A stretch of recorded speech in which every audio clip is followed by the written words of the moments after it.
Αυτή λοιπόν εδώ είναι η μεγάλη μου αγαπημένη. Η Ακρόπολη.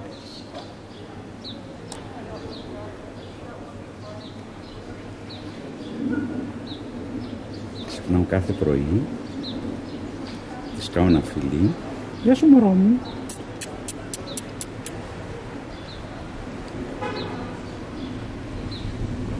Και αυτή ό,τι πρόβλημα έχω έρχεται και μου το λύνει. Εδώ είναι ο αγαπημένος μου φοίνικας.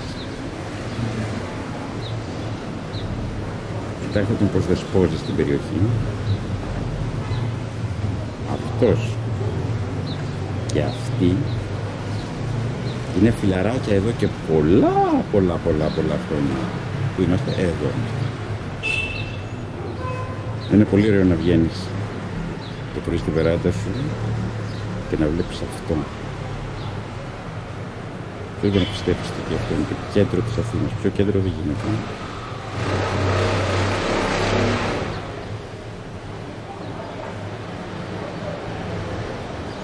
Η φιλενάδα μου η Ακρόπολη. Λέω μυστικά και μου λέει μυστικά. Μάλλον ψέματα, δεν μου λέει μυστικά. Με βοηθάει να λύνω τα δικά μου.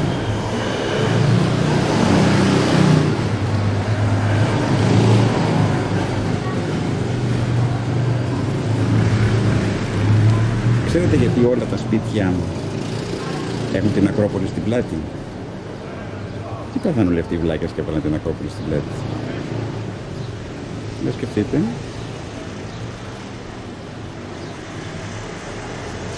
Απλούστατα, όταν χτίστηκαν αυτά τα σπίτια, ήταν προσβολή να έχουν γυρισμένη την πλάτη εδώ, δηλαδή κάπου εδώ, που είναι τα ανάκτορα, τα παλιά ανάκτορα.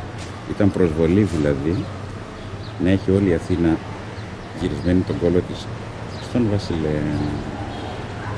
Και έτσι γύρισαν την πλάτη στην Ακρόπολη.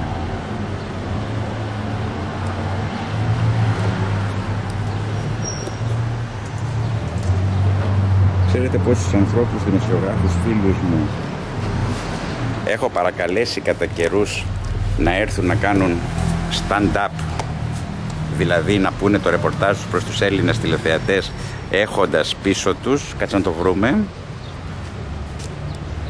αυτό, έτσι μάλλον.